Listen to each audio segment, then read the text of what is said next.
The story of the four lepers unfolds in the ancient city of Samaria, the capital of the northern kingdom of Israel. The city finds itself in a dire situation, under siege by the mighty Aramean army led by King Ben-Hadad.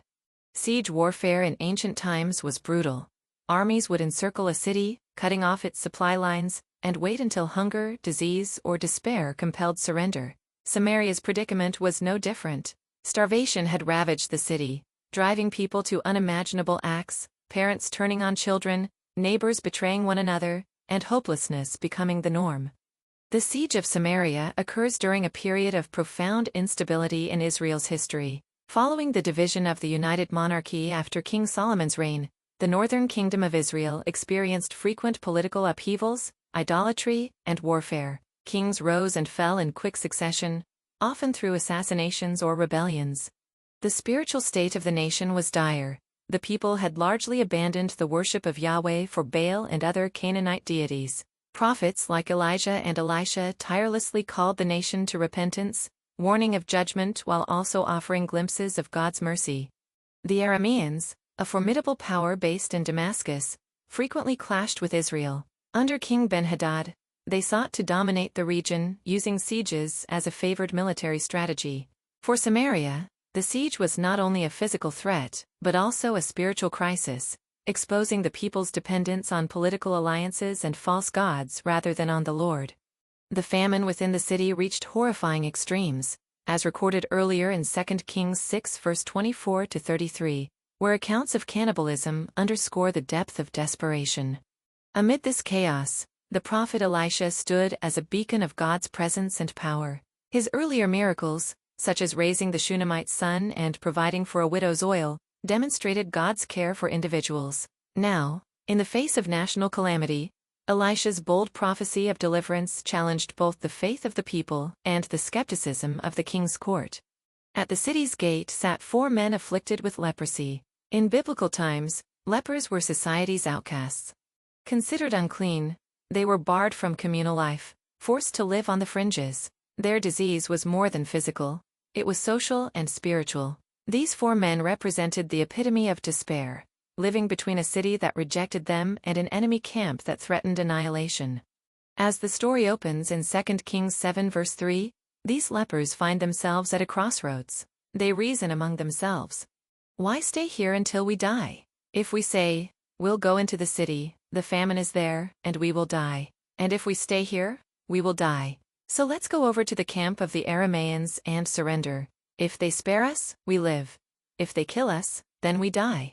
What happens next in this narrative is nothing short of miraculous. The 4 lepers, with their tattered bodies and hollowed-out spirits, head towards the camp of the Arameans. But as they approach, something extraordinary occurs. God intervenes. The Bible tells us that God caused the Aramean army to hear the sound of chariots, horses, and a great army, so much so that they believe the king of Israel has hired the Hittites and the Egyptians to come to Samaria's rescue. In their panic, the Arameans flee in haste, abandoning their camp, food, treasures, and weapons. When the 4 lepers arrive at the Aramean camp, they find it completely deserted. There is food in abundance, gold, silver, and fine clothing left behind. The lepers are astounded by what they find. For the first time in their lives, they experience the unimaginable, a banquet laid out before them. Here, we see the first profound truth. God often works in ways that defy our expectations. These 4 lepers, who were considered the most powerless and marginalized people in society, become the instruments of God's deliverance for an entire nation. The deliverance of Israel comes not through the mighty warriors or noble leaders, but through 4 rejected men who were at the end of their rope.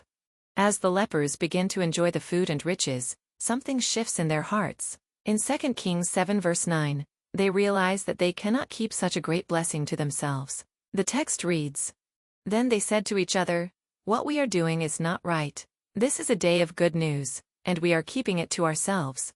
They come to the realization that their personal salvation, while miraculous, is not enough. Their deliverance must lead to action.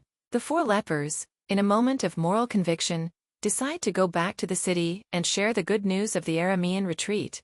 If they kept this information to themselves, it would be an injustice. Even though they were outcasts, They still recognized their responsibility to the people in the city, those who had been hostile to them, who had probably treated them as less than human. They could not allow their newfound fortune to be hoarded in selfishness.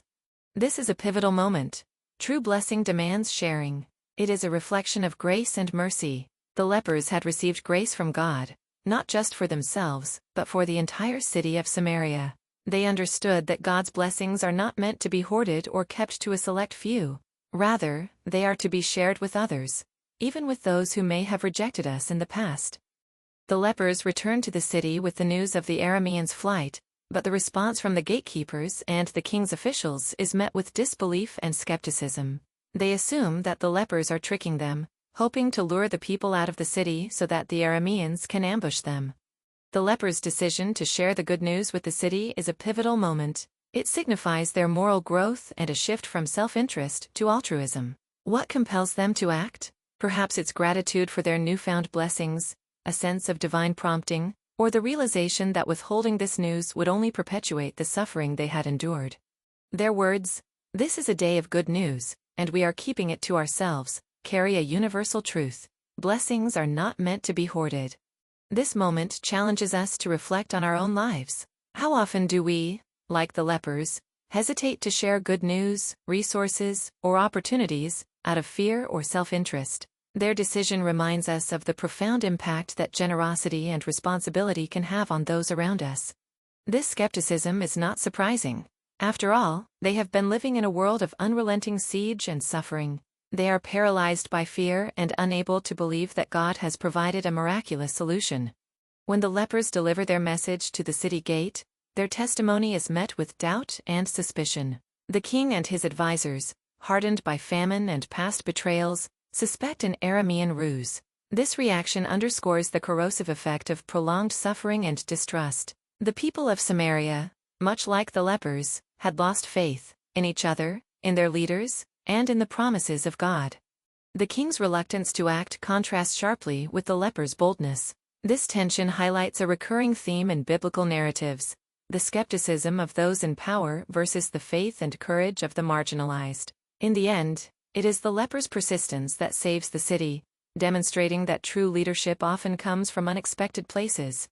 The king's response echoes the reaction of many who, when faced with a miracle or unexpected good fortune, are unable to grasp the true magnitude of God's provision. They are entrenched in their own doubts, struggles, and fears. They cannot imagine that God might work on their behalf, especially in such an unusual manner. However, one of the king's officers suggests sending scouts to investigate. When the scouts verify the leper's story, the city bursts into action.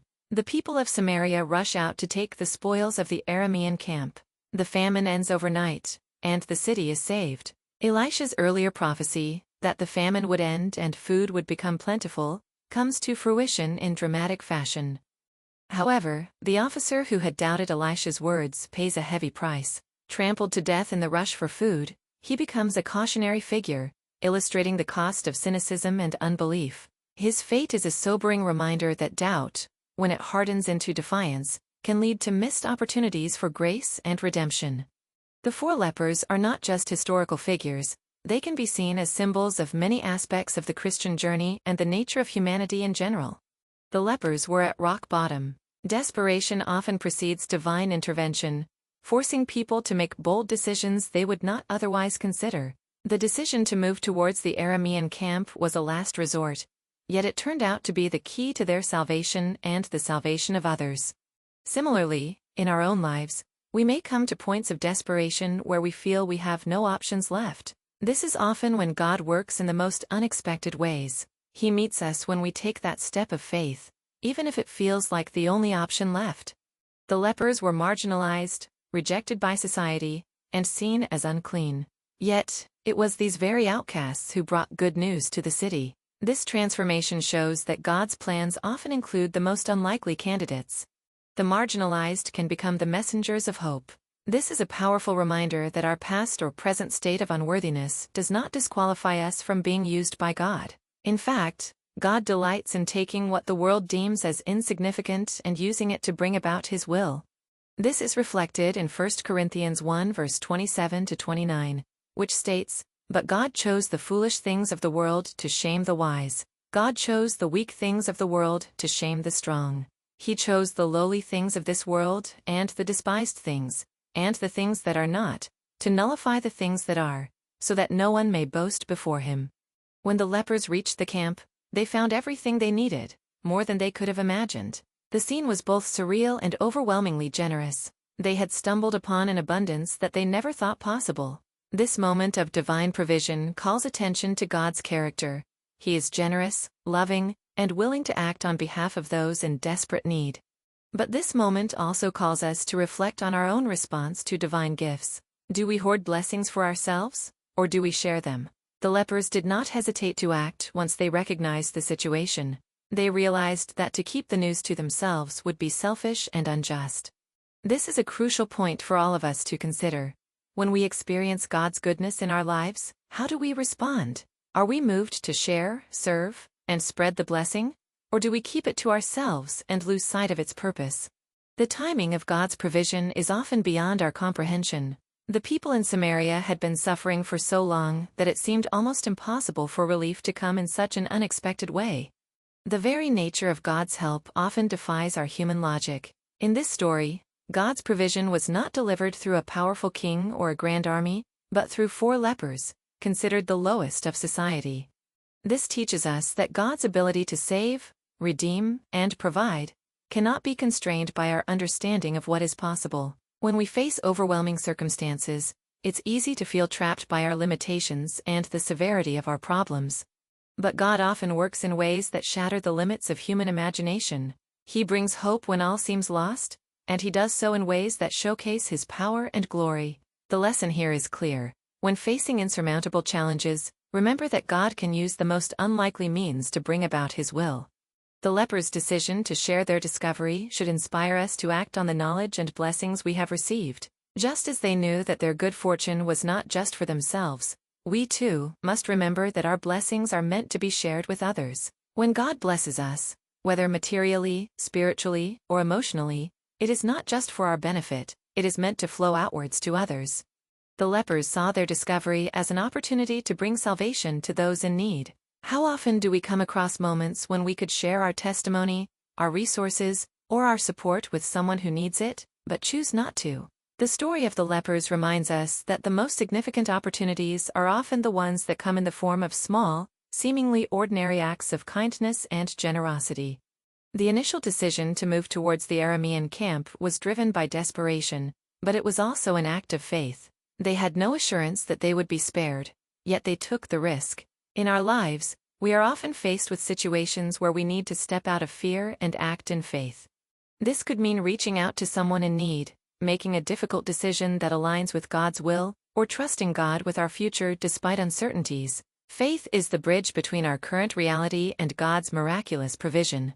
The officer who doubted the lepers' report met with tragic consequences. His story serves as a stark warning about the consequences of skepticism when faced with God's promise. Doubt can paralyze us, keeping us from acting and receiving the blessings that God has prepared for us. While doubt is a natural part of the human experience, it is important to remember that it should not control us. When we choose to believe in God's promises, we position ourselves to witness His faithfulness. Unbelief can blind us to the opportunities God is providing. The story concludes with the people of Samaria streaming out of the city to take the provisions from the Aramean camp. The famine ends, and the city is saved. But the story of the 4 lepers doesn't just end with a physical miracle. It highlights a transformation in the community. The people, who had been facing doom, are now celebrating deliverance. They are restored not just in their physical needs but also in their collective hope. The story ends with the redemption of a city and the restoration of what had been lost. This underscores the idea that when God intervenes, His work extends beyond the individual and impacts communities. When we choose to act in faith and share what God has done in our lives, we contribute to a larger story of restoration and hope. The story of the 4 lepers is an invitation to see ourselves in them. Are we sitting in a place of desperation, unsure of where to turn? Are we sharing the good news of God's provision and acting out of gratitude for His blessings? Are we willing to step out of fear, trust in His promises, and share the abundance we found? Let us not forget that the blessings we receive are not just for our benefit, but are meant to flow outward, just as the lepers shared their discovery and brought life to the people of Samaria.